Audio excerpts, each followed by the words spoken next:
आज हम लोग बात करेंगे property rights of women under Hindu law के बारे में।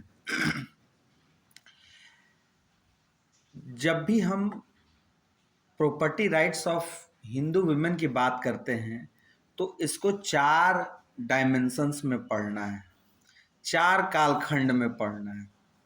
एक तो है बिफोर 1937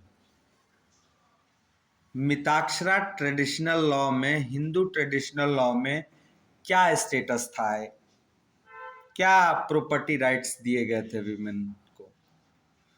दूसरा है 1937 में, 1937 से 1956 इस कालखंड में कौन से राइट्स दिए गए हिंदू विमेन को। फिर 1956 से 2005 और फिर 2005 के बाद। तो सबसे पहले देखते हैं कि ट्रेडिशनल हिंदू लॉ में विमेन को, हिंदू विमेन को कौन से प्रॉपर्टी राइट्स थे। तो under Mitakshara Hindu traditional law no property right was given to women, meaning thereby that the Hindu women cannot own any property. No ownership right was given to Hindu women except stridhan, except stridhan.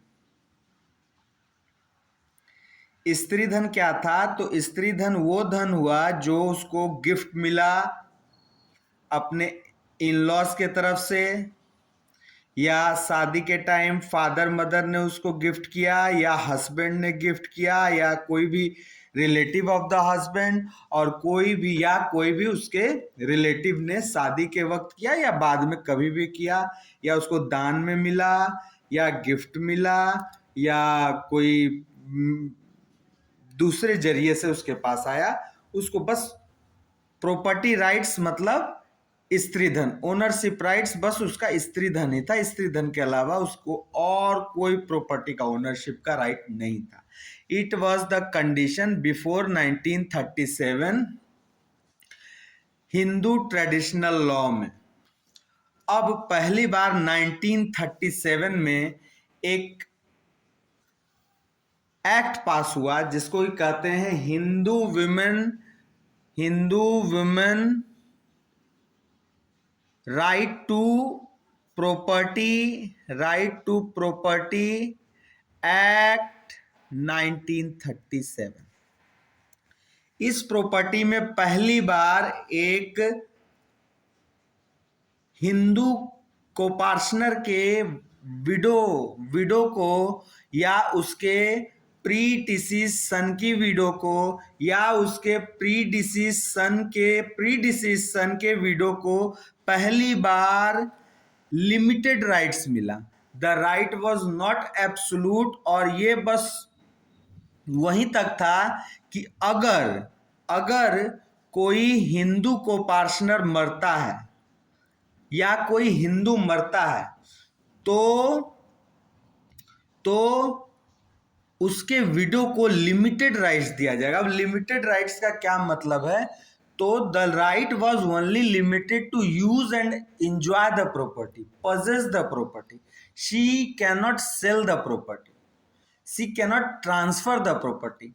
The right was only limited to possession, use and enjoyment. Except that no right of transfer. That means until she is alive, she would use and enjoy that property, and after her death, the property will be reverted back to other alive co-partner, other surviving co-partners. अब इसको समझ लेते हैं। जैसे एक हिंदू था, इसका एक सेपरेट प्रॉपर्टी था, ये मर जाता है, तो अब जो है इसकी वाइफ को वो प्रॉपर्टी उसके जीवित रहने तक मिलेगा, जिसको वो पजेस कर सकती है, यूज एंड एंजॉय कर सकती है, और जब वो मर जाएगी तो जो अदर को पार्टनर्स हैं, जो इसके भाई बंधु हैं या कोलैटरल्स हैं, उनके पास ये प्रॉपर्टी चला जाएगा, या उसका बेटा है, बेटा के पास चला जाएगा। अगर ए एक ज्वाइंट फैमिली HUF का को पार्टनर है और पार्टीशन नहीं हुआ, ये मर जाता है, तो इसका जो भी हिस्सा होगा वो मिलेगा इसकी विडो को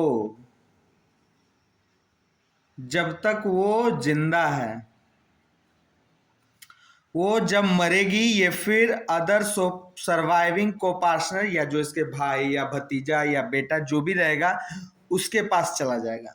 फिर ये ज्वाइंट फैमिली पूल में चला जाएगा और सर्वाइविंग को पार्टनर को मिल जाएगा। तो ये लिमिटेड राइट्स मिला, इसीलिए कहते हैं 1930, पहले तो कुछ था ही नहीं 1937 के पहले, 1937 के बाद इसको लिमिटेड राइट्स मिले।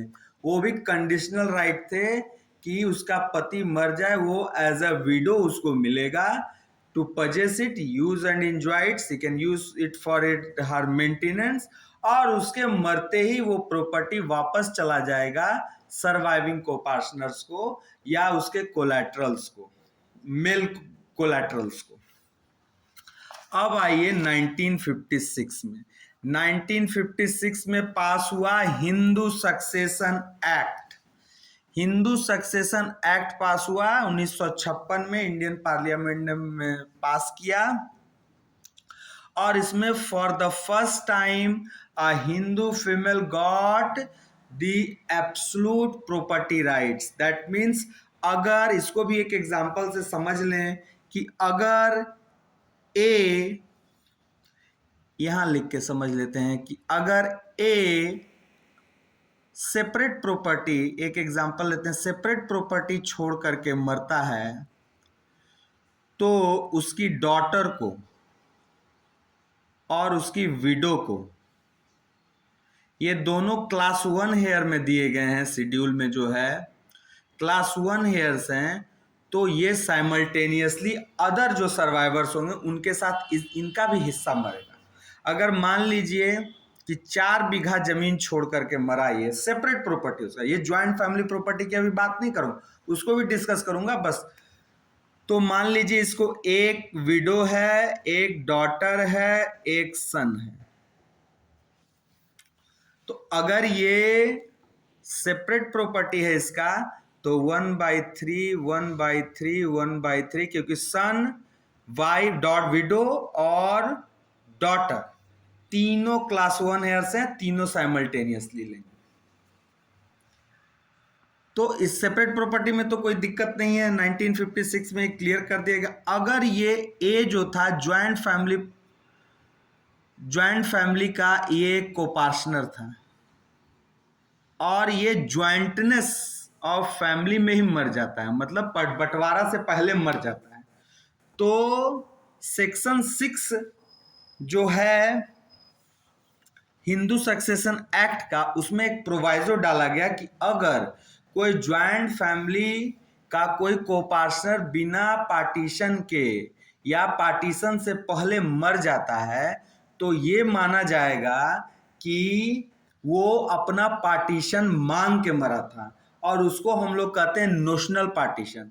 मतलब वो जैसा ही मरा था उसके जस्ट पहले पार्टीशन इफेक्ट किया जाएगा नोशनली, by the fiction of law एक पार्टीशन इफेक्ट किया जाएगा, और वो पार्टीशन जब इफेक्ट होगा तो जो उसका ज्वाइंट फैमिली प्रॉपर्टी में इंटरेस्ट था वो शेयर में तब्दील किया गया नोशनली, और वो शेयर जो है सेपरेट प्रॉपर्टी जैसा, मान लीजिए उसका एक डॉटर, एक सन और एक विडो थी, तो फिर से उसको सेपरेट प्रॉपर्टी मान करके क्लास 1 हेयर में जो भी रहेंगे वो साइमल्टेनियसली लेंगे, तो यहाँ भी 1/3 1/3 1/3 मिल जाएगा। तो ये पहला बार एब्सोल्यूट राइट दिया गया फीमेल को 1956 के हिंदू सक्सेशन एक्ट में। उसके बाद आते हैं 2005 में। 2005 में पहला बार कोपार्शनरी राइट्स मिल गया डॉटर्स को, सिर्फ डॉटर्स को, मतलब पहले जैसे जो कोपार्टनर होते थे वो सिर्फ male members of the family होते थे, मतलब दो copartners are the male linear descendants of a common ancestor.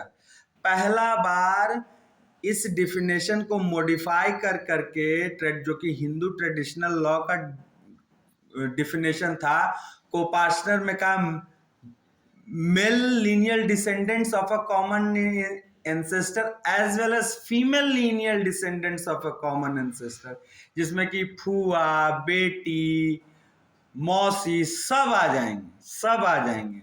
बस एक है कि मेल हो या फीमेल हो, lineal descendants of a common ancestor. So there was no difference between a son and a daughter. चाचा और बुआ में कोई अंतर नहीं, बहन और भाई में कोई अंतर नहीं। They will simultaneously they have take the property in the joint family property, they have equal interest in the joint family property, and the daughter as a co-partner was given right to ask for partition at any time. So that's all for today.